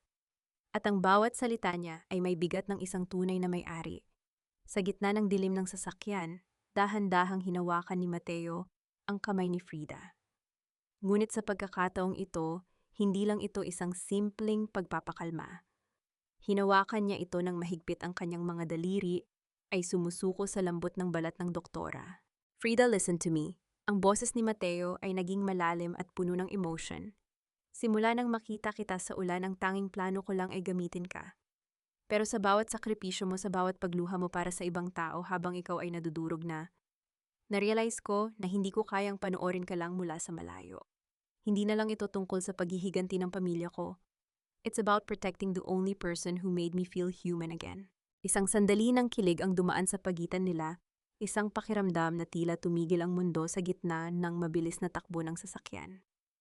Naramdaman ni Frida ang bilis ng tibok ng kanyang puso, hindi dahil sa takot, kundi dahil sa pag-asang meron pa palang puwang para sa pag-ibig sa gitna ng kanyang pagkawasak. Mateo, ang tanging nabigkas ni Frida ang kanyang mga mata ay nagsimulang magtubig muli, ngunit sa pagkakataong ito ay dahil sa kagalakan. Huwag kang umiyak, Frida. Reserve your tears for your victory. Ngiti ni Mateo habang inilalabas ang isang elegante at gintong sobre. Nalaman ko na ang contract signing sa pagitan ni Alvaro at ni Mr. Zhang ay gaganapin sa Grand Ballroom ng ospital sa Makalawa. Imbitado ang lahat ng malalaking media outlets. Kinuha ni Frida ang sobre. Kung gayon, kailangan nating ipadala ang ating sariling imbitasyon, isang imbitasyon na hindi nila kayang tanggihan. Sa loob ng sumunod na 2 araw, si Frida ay naging isang silent architect ng sarili niyang pagbabalik. Sa tulong ng mga koneksyon ni Mateo, sinimulan nilang i-freeze ang lahat ng accounts na nakapangalan sa San Fernando Trust na hindi dumaan sa tamang audit. Ang bawat sentimong ginagastos ni Alvaro sa kasino ay unti-unting naging isang tanikala na hihila sa kanya pababa. Sa gabi bago ang malaking pagtitipon, tumayo si Frida sa harap ng salamin. Hindi na niya suot ang lumang hoodie. Nakasuot siya ng isang dekalidad na itim na dress, simple, ngunit naglalabas ng kapangyarihan. Inilagay niya ang huling piraso ng kanyang baluti, ang stethoscope ng kanyang ama na isinuot niya sa kanyang leeg na parang isang kwintas ng tagumpay. Buksan mo ang huling pinto, Alvaro, bulong ni Frida sa kanyang refleksyon. Dahil sa likod niyon, ako ang naghihintay. Tinapos niya ang gabi sa pamamagitan ng pagpapadala ng isang anonymous na package sa opisina ni Alvaro. Sa loob niyon ay may isang piraso ng papel na may nakasulat na, ang tunay na may-ari ay hindi kailanman umaalis. Nagmamasid lamang siya mula sa anino. Ang cliffhanger ay naroon sa mukha ni Alvaro nang matanggap niya ang mensahe habang nasa gitna ng paghahanda. Ang kanyang mga kamay ay nagsimulang manginig at sa unang pagkakataon, ang takot ay gumapang sa kanyang mga mata. Sinukat ang tanging naisigaw niya sa bakanting silid. Ang pirma ko ang magpapatakbo sa hinaharap ng ospital na ito. At ang pangalang San Fernando ang mangingibabaw sa buong Asia. Ang boses ni Alvaro ay punong-puno ng kayabangan habang nakatayo siya sa gitna ng Grand Ballroom ng San Fernando International Hospital. Ang mga ilaw ng chandelier ay tila nagdiriwang kasama niya nagbibigay ng ningning sa kanyang mamahaling suit. Sa harap niya ay ang kontrata na magbebenta sa kaluluwa ng ospital kay Mr. Zhang, ang tycoon mula sa Macau. Ang mga flash ng camera mula sa iba't ibang media outlets ay tila mga bituin na sumasaksi sa kanyang rurok ng kapangyarihan. Nakaupo sa gilid si Doña Consuelo, nakangiti ng may pagmamalaki habang si Jana ay nakahawak sa braso ni Alvaro, tila isang reynang naghihintay ng corona. Ang tunog ng mga basong nag-uumpugan at ang mahinang tugtugan ng violin ay nagpapakita ng isang perpektong gabi ng tagumpay. Hawak na ni Alvaro ang gintong ballpen. Dahan-dahan niyang inilapat ang dulo nito sa papel, ang kanyang mga mata ay naniningkit sa galak. Ngunit bago pa man dumampi ang tinta sa puting pahina, ang malalaking pintuan ng ballroom ay bumukas ng malakas. Ang tunog ng pagtama ng kahoy sa pader ay umalingaw sa buong silid, tila isang kulog na nagpatigil sa musika at sa bawat paghinga ng mga naroon. Pumasok ang isang babae. Ang kanyang bawat hakbang sa pulang carpet ay may ritmo ng awtoridad at dignidad. Nakasuot siya ng isang simpleng itim na gown na lalong nagpalitaw sa kanyang maputing balat at sa matapang na anyo ng kanyang mukha. Sa likuran niya ay si Mateo Valderrama kasama ang 5 lalaking nakasuot ng barong at bitbit ang mga legal na folder. Itigil ang pirmahan. Ang boses ni Frida ay hindi sumisigaw, ngunit ang lamig at talim niyon ay sapat na para magpatahimik sa buong ballroom. Frida, anong ginagawa mo rito, guard? Ilabas ang baliw na babaeng yan. Bulyaw ni Alvaro, ang kanyang mukha ay biglang namula sa galit at takot. I am not here as your wife, Alvaro. I am here as the owner, deklara ni Frida habang humihinto sa harap ng entablado. Mr. Zhang, I suggest you put that pen down. You are about to sign a contract with a man who owns nothing but the clothes on his back. Isang malakas na bulungan ang sumabog sa loob ng silid. Ang mga reporter ay nagsimulang mag-unahan sa pagkuha ng anggulo. Lumapit si Mateo at inilapag ang isang opisyal na dokumento sa tapat ni Mr. Zhang at sa harap ng mga kamera. Based on the Absolute Trust Fund, established by Dr. Arturo Herrera, the land, the building, and the operational license of San Fernando International Hospital are non-transferable and are 100% owned by his sole heir, Dr. Frida Herrera. Ang boses ni Mateo ay matatag tila bawat salita ay isang pako na ibinabaon sa kabaong ng ambisyon ni Alvaro. Ang mga dokumentong ginamit ni Alvaro San Fernando ay napatunayang huwad at expired na lease contracts lamang. Hindi totoo yan, kasinungalingan iyan. Tili ni Doña Consuelo habang tumatayo ang kanyang mga perlas ay nanginginig sa kanyang leeg. Frida, huwag mo kaming hiyain dito. Binigyan ka namin ng lahat. Binigyan niyo ako ng lahat. Isang mapait na ngiti ang gumuhit sa labi ni Frida. Ibinigay niyo sa akin ang lahat ng sakit, lahat ng panlalait at lahat ng kasinungalingan. Pero ang katotohanan ay hindi niyo kailanman kayang bilhin. Sa sandaling iyon, ang tunog ng mga sirena ng pulis ay narinig mula sa labas, unti-unting lumalakas, hanggang sa pumasok ang mga opisyal ng National Bureau of Investigation sa loob ng ballroom. Ang tunog ng kanilang mabibigat na sapatos sa tiles ay tila isang marcha ng katarungan. Mr. Alvaro San Fernando and Doña Consuelo. San Fernando, you are under arrest for large-scale money laundering, medical fraud, and the illegal distribution of counterfeit medicines, anunsyo ng opisyal habang inilalabas ang mga posas. Nanlaki ang mga mata ni Alvaro. Ang gintong ballpen na hawak niya ay nalaglag sa sahig, gumulong ito patungo sa paanan ni Frida. Napatingin si Alvaro kay Frida, ang kanyang mga mata ay puno ng pagsusumamo, ngunit wala nang natitirang awa sa puso ng doktora. Frida, baby please. Mag-usap tayo. Bulong ni Alvaro habang dahan-dahang ikinakabit ng pulis ang malamig na bakal sa kanyang mga pulso. Tumingin si Frida ng diretso sa mga mata ng lalaking minahal niya ng 5 taon. Hinawakan niya ang stethoscope ng kanyang ama na nakasabit sa kanyang leeg. The operation is over, Alvaro.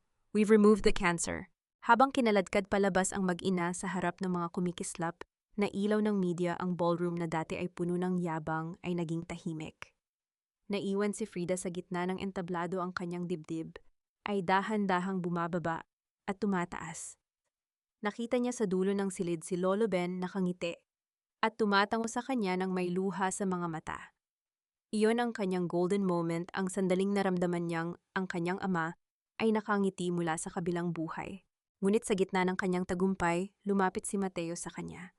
Ang mukha nito ay hindi masaya kundi puno ng tensyon. May hawak siyang isang piraso ng papel na nakuha mula sa bulsa ni Alvaro bago ito madala ng mga pulis. Frida, hindi pa ito ang huli pa. Bulong ni Mateo, ang kanyang boses ay nanginginig. May isa pang pangalan sa dokumento ni Zhang, isang taong hindi natin inaasahan. Tiningnan ni Frida ang papel. Ang pangalang nakasulat doon ay nagpabalik sa lahat ng lamig sa kanyang katawan. Hindi ito ang pangalan ni Alvaro o ni Consuelo.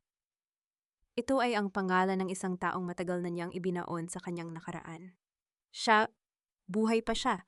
Ang tanging na itanong ni Frida habang ang buong mundo niya ay muling tila guguho sa isang lihim na ngayon pa lamang magsisimula. Ang katahimikan ay mas nakakabingi kaysa sa ingay ng mga sirena. Dahil sa bawat segundong lumilipas nararamdaman mo ang unti-unting pagguho ng mga pader na gawa sa kasinungalingan. Ang grand ballroom ay wala ng bahid ng kagalakan. Ang mga basong may tira pang shamin ay nakatiwangwang sa mga lamesa, tila mga saksi sa isang mabilis at malupit na paghuhukom. Sa labas ng ospital, ang mga flash ng camera ay patuloy na kumikislap habang isinasakay si Alvaro at Doña Consuelo sa magkahiwalay na sasakyan ng pulis. Ngunit sa loob ng administrative office, isang mas tahimik na uri ng karma ang nagaganap. Nahanap si Gianna sa parking lot, pilit na itinatago ang isang malaking designer bag na puno ng mga alahas at pera na ninakaw niya mula sa vault ni Frida. Ang kanyang mga mata ay naniningkit sa takot habang pinalilibutan siya ng mga security guard na dati ay inuutusan niya. Bitawan niyo ako. Hindi niyo alam kung sino ang kinakalaban niyo. Ang tili ni Gianna, ngunit ang kanyang boses ay naging isang desperadong bulong nang makita niya si Frida na naglalakad patungo sa kanya. Hindi nagsalita si Frida.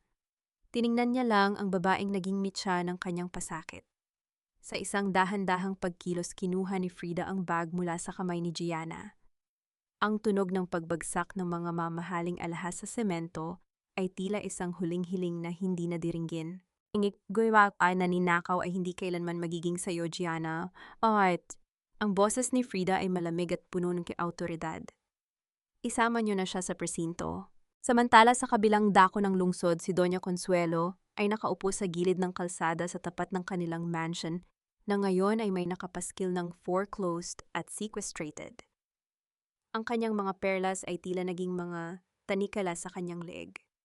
Ang mga kapitbahay na dati ay yumuyuko sa kanya ay ngayon ay nagbubulungan ng kanilang mga mata, ay punong-puno ng hiya na ipinaparamdam sa matanda.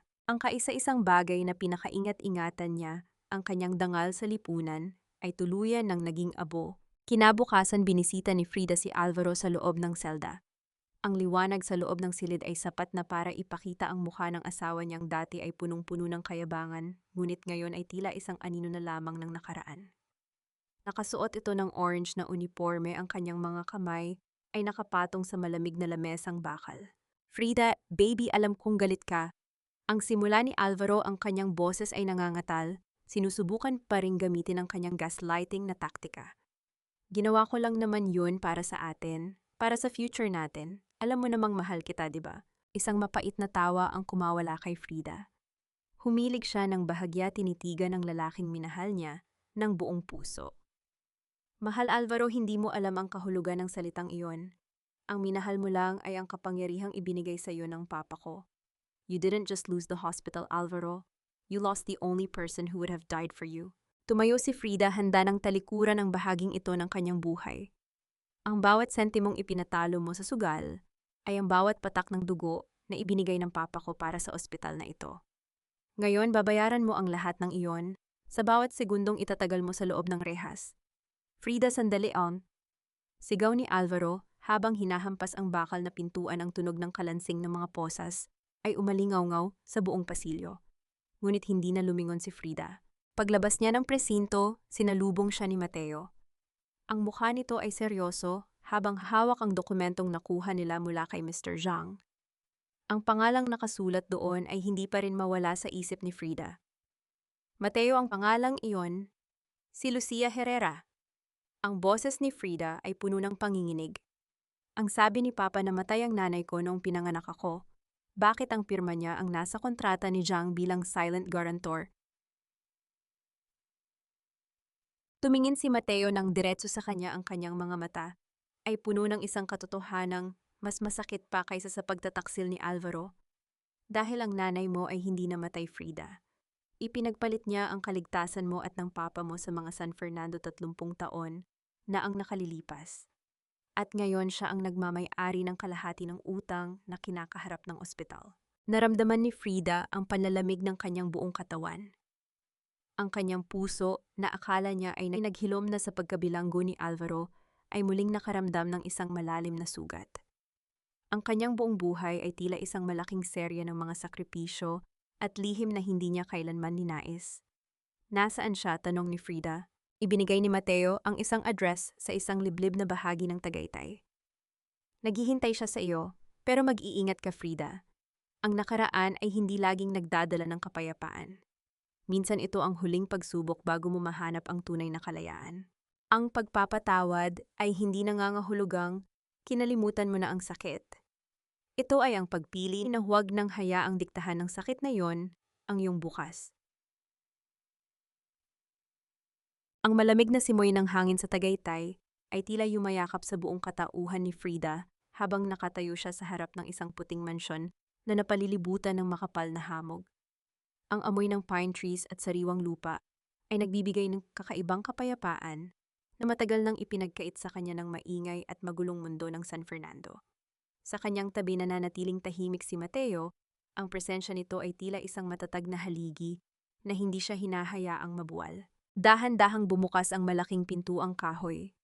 Isang babaeng may mapuputing buhok at suot, ang isang eleganteng silk shawl ang lumabas. Ang kanyang mga mata, ang mga matang kasing linaw ng sa kay Frida, ay agad na nagtubig nang makita ang anak. Frida, anak ko, ang boses ni Lucia ay parang isang marupok na himig na nanggagaling sa kailaliman ng nakaraan. Hindi agad nakakilos si Frida. Ang kanyang puso ay tila isang saradong libro na biglang binuksan ng hangin. Bakit kailangang magpanggap na patay ka na? Bakit hinayaan mong kaming dalawa lang ni Papa ang lumaban? Inanyayahan sila ni Lucia sa loob, kung saan ang init ng fireplace ay nagbibigay ng liwanag sa silid. Doon sa gitna ng mga luma at itim at puting larawan, isinalaysay ni Lucia ang lahat. Noong sanggol pa lamang si Frida nalaman ni Lucia na balak patayin ni Doña Consuelo ang kanyang pamilya upang makuha ang lupain ng ospital. Bilang sakripisyo pumayag si Lucia na maglaho at magtrabaho sa anino gamit ang kanyang sariling yaman upang maging anonymous donor na lihim na bumibili ng mga shares ng San Fernando para hindi ito tuluyang makuha ng mga sindikato. Lahat ng ginawa ko, Frida, ay para protektahan ka, hikbi ni Lucia, habang hinahawakan ang mga kamay ng anak. Si Mateo, ako ang nagpaaral sa kanya. Ako ang nag-utos sa kanya na hanapin ka kapag dumating na ang tamang panahon. Napatitig si Frida kay Mateo. Ang lalaking akala niya ay kasangkapan lamang ng tadhana, ay matagal na palang bahagi ng plano ng kanyang ina upang iligtas siya. Ang bawat tulong, bawat proteksyon, at bawat titig ni Mateo ay may mas malalim palang kahulugan. Sa sandaling iyon, naramdaman ni Frida ang huling piraso ng kanyang pagkabasag na dahan-dahang bumabalik sa tamang lugar. Ang galit na itinago niya sa loob ng maraming taon ay unti-unting natunaw tila yelong dinarang sa apoy ng katotohanan. Dahan-dahan niyang niyakap ang kanyang ina, isang yakap na puno ng 30 taon ng pangungulila at sakit, ngunit puno rin ng bagong pag-asa. Patawad, ma, dahil nagduda ako, bulong ni Frida sa balikat ng ina. Pagkalipas ng ilang buwan, muling binuksan ang pintuan ng ospital. Ngunit hindi na ito ang San Fernando International Hospital na puno ng kasakiman. Ang bagong karatula sa labas ay nagsasabing, The Herrera Sanctuary of Healing. Sa gitna ng sala nakatayo si Frida, suot ang kanyang bagong white coat. Wala na ang takot sa kanyang mga mata kundi isang ningning ng isang reynang tunay na naglilingkod. Nakita niya si Toto masigla ng tumatakbo kasama ang kanyang ina at si Lolo Ben na ngayon ay head ng maintenance department na may maayos na benepisyo. Lumapit si Mateo sa kanya, may hawak na isang bouquet ng mga puting bulaklak. You did it, Dr. Herrera. Ang ospital na ito ay may puso na muli. Ngumiti si Frida, isang ngiting umabot sa kanyang mga mata. Hindi ko ito magagawa kung wala ka, Mateo. Hinawakan ni Mateo ang kanyang mga kamay. Dinala siya sa banig ng damo sa ilalim ng sikat ng araw. Frida, ang kontrata sa pagitan natin bilang abogado at kliyente ay tapos na. Pero gusto kong magsimula ng isang bagong kontrata sa iyo. Isa na walang expiration at tanging pag-ibig lang ang kabayaran. Isang matamis na kilig ang bumalot sa buong paligid nang ilabas ni Mateo ang isang singsing, hindi ito ginto o brilyante kundi isang simpleng singsing na may disenyong dahon, simbolo ng paglago at buhay. Will you let me protect you, not as your lawyer, but as your partner for life? Tanong ni Mateo. Bago pa makasagot si Frida, isang malakas na tunog ng pagpalakpak ang narinig nila mula sa mga staff at pasyenteng nakamasid. Tumango si Frida, ang kanyang mga mata ay nagniningning sa kaligayahan. Yes, Mateo, yes. Habang naghahalikan sila ng matamis sa ilalim ng gintong sikat ng araw, ang anino ng nakaraan ay tuluyan ng naglaho. Ngunit sa malayong sulok ng kanyang isipan, naalala ni Frida ang isang bagay. Ang kanyang lisensya sa medisina ay naibalik na, ngunit may isang huling dokumento sa kanyang lamesa na hindi pa niya nabubuksan, isang sulat mula sa kulungan mula kay Alvaro na nagsasabing, hindi pa tapos ang lahat, Frida. May huling regalo ako para sa iyo. Ang tunay na katarungan ay hindi lamang ang pagpapakulong sa mga nagkasala, kundi ang pagpili na mabuhay nang malaya mula sa anino ng kanilang mga ginawa. Dahil sa dulo ng bawat mahabang gabi, ang liwanag ng umaga ay hindi nagtatanong kung gaano tayo nawasak, kundi kung paano tayo muling nabuo. Isang taon ang mabilis na lumipas mula nang muling mabuksan ang mga pinto ng Herrera Sanctuary of Healing. Ang sikat ng araw sa umagang ito ay tila mas malambot, dumadampi sa mga puting pader ng ospital, na ngayon ay napalilibutan ng isang malawak na hardin ng mga santan at gumamela. Wala na ang amoy ng lason at takot. Ang hangin ay punong-puno na ng samyo ng pag-asa at ang mahinang tunog ng tawanan ng mga batang naglalaro sa pediatric wing. Nakatayo si Frida sa kanyang opisina, tinitingnan ang huling sulat na ipinadala ni Alvaro mula sa loob ng pambansang bilangguan. Ang huling regalo na sinasabi nito ay hindi isang bagong banta, kundi isang pag-amin. Sa loob ng sobre ay may isang lumang larawan nila noong araw ng kanilang kasal, noong panahong naniniwala pa si Frida sa isang pangakong gawa sa buhangin. Sa likod niyon ay nakasulat ang mga salitang, "Patawad, Frida." Ngayon ko lang na-realize na sa paghahangad ko ng mundong hindi akin winasak ko ang tanging langit na meron ako. Dahan-dahang binitiwan ni Frida ang sulat sa ibabaw ng lamesa. Wala siyang naramdamang puot, wala ring pait. Ang tanging naroon ay isang malalim na pakiramdam ng habag para sa isang lalaking kinailangang mawala ang lahat bago mahanap ang kanyang sarili. Hindi niya kailangang sumagot. Ang kanyang pananahimik ang pinakamalakas na pahayag ng kanyang kalayaan. Ang pagpapatawad ay hindi para kay Alvaro, kundi para sa sarili niyang puso upang hindi na ito muling mabigatan. Doktora, naghihintay na sila sa garden. Ang malambing na boses ni Lucia ang pumukaw sa kanyang pagmuni-muni. Lumapit si Frida sa kanyang ina at niyakap ito ng mahigpit. Ang bawat araw na kasama si Lucia ay tila isang milagro na patuloy na naghihilom sa mga sugat ng kanyang pagkabata. Magkasabay silang lumabas patungo sa hardin kung saan isang maliit na salusalo ang inihanda para sa anibersaryo ng ospital. Naroon si Lolo Ben na kasuot ng maayos na barong at masiglang nakikipagkwentuhan kay Toto na ngayon ay malusog na at nangangarap na maging isang doktor balang araw. Naroon din si Selena na matapos pagsilbihan ang kanyang sentensya sa pakikipagsabutan na naging magaan dahil sa tulong ni Frida, ay muling nagtatrabaho bilang isang volunteer assistant. Unti-unting binubuo ang kanyang dangal sa ilalim ng gabay ng babaeng dati niyang pinagtaksilan. At sa dulo ng pasilyo nakasandal sa isang puno ng nara ay si Mateo. Nang magtama ang kanilang mga mata, ang mundo ay tila huminto sa pag-ikot. Lumapit si Mateo at dahan-dahang hinawakan ng kamay ni Frida ang kanilang mga daliri ay naglapat ng may perpektong pagkakaunawaan. "You're thinking about the past again, aren't mo, Kakao?" Bulong ni Mateo, ang kanyang boses ay puno ng paglalambing. "Iniisip ko lang kung gaano kalayo ang narating natin, Mateo." Sagot ni Frida habang isinasandal ang kanyang ulo sa balikat ng lalaki. "The wounds are still there but they don't hurt anymore. They're just reminders of how strong we've become. And they are also reminders that I will never let you go, Doc," sabi ni Mateo, bago dahan-dahang hinalikan ang noo ni Frida. Ang init ng halik na iyon ay tila isang selyo ng isang pangakong hindi na muling mababasag. Tumingala si Frida sa asul na langit. Nakita niya ang isang puting ibon na malayang lumilipad pa itaas, tila sumasabay sa hangin ng kalayaan. Sa sandaling iyon, alam ni Frida ang sagot sa lahat ng kanyang mga katanungan. Nahanap na ba niya ang kapayapaan? O ang kapayapaang hindi nakadepende sa kayamanan, kundi sa pagmamahal ng mga taong tunay na nagpapahalaga sa kanya? Napatawad na ba niya ang nakaraan? Oo, dahil ang nakaraan ay hindi na isang bilangguan kundi isang paaralan na nagturo sa kanya kung paano maging isang tunay na reyna, isang reynang hindi namumuno sa pamamagitan ng takot, kundi sa pamamagitan ng pag-ibig at pagkalinga. At ang huling aral na iniwan ng kanyang ama ay malinaw na ngayong nakaukit sa kanyang kaluluwa. Ang tunay na yaman ay hindi matatagpuan sa mga dokumento or land titles, kundi sa mga buhay na iyong hinawakan at pinagaling. Habang naglalakad ang magkasintahan patungo sa liwanag ng hapon, ang anino ng San Fernando ay tuluyan ng naglaho, pinalitan ng isang bagong kabanata, kung saan ang bawat pahina ay isusulat ng may katapatan at ang bawat salita ay aawit ng wagas na pag-asa. Ang huling sikat ng araw sa hardin ng Herrera Sanctuary ay hindi lamang pagtatapos ng isang kwento, kundi ang simula ng isang buhay na malaya na sa tanikala ng nakaraan.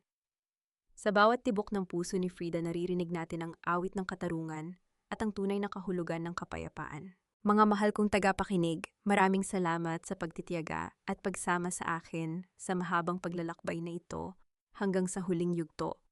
Habang isinusulat ko ang mga kabanatang ito, hindi ko mapigilang mapaluha, lalo na noong sandaling lumuhod si Frida sa malamig na sahig ng lobby habang karga ang batang si Toto.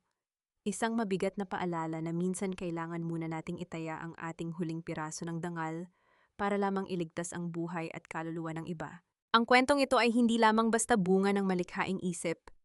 Ito ay hango sa mga totoong hibla ng buhay ng mga kababaihang patuloy na bumabangon mula sa pagkakadurog. Sa mundo ng medisina, ang isang scalpel ay ginagamit upang maghiwa, ngunit sa buhay ni Frida, ang katotohanan, ang nagsilbing talim na nag-alis sa cancer ng kasakiman sa kanyang paligid. Ang ating buhay ay parang isang maselang operasyon ng puso. Minsan kailangan nating magkaroon ng lakas ng loob na putulin ang mga ugat ng nakaraang lason, gaano man ito kasakit, upang mahanap ang daloy tunay na pagmamahal. Ang stethoscope ni Frida ay hindi lamang nakikinig sa pintig ng katawan, kundi sa bulong ng katarungang matagal na nating hinihintay. Sa inyong palagay, tama ba ang naging desisyon ni Frida na harapin pa si Alvaro sa huling pagkakataon? O dapat ba ay tuluyan na niyang ibinaon ang lahat ng walang anumang salita? Curious lang ako mga kamarites at mga mahal kong kaibigan. Nasaan kayo ngayon habang nakikinig sa boses ko? Marahil ay nagluluto kayo ng hapunan. Nagtitiklop ng mga damit o nagpapahinga pagkatapos ng isang mahabang araw ng pagsasakripisyo para sa pamilya. Sana ay naramdaman ninyo ang yakap ng kwentong ito sa inyong mga puso. Kung nagustuhan ninyo ang ating paglalakbay, paki-like at share naman ang ating video. Mag-iwan din kayo ng komento sa ibaba dahil dito sa ating munting tambayan, ang inyong mga kwento at tinig ay palaging may puwang at halaga. Manatili sana kayong matatag, maganda at puno ng pag-asa. Tandaan nyo kayo ang reyna ng sarili ninyong buhay. Hanggang sa muli nating pagkikita, sa susunod na kwento ng pag-ibig at paghilom. Pamagat ng kwento ang lihim ng reyna. Ang pagbangon mula sa abo ng San Fernando, paunawa.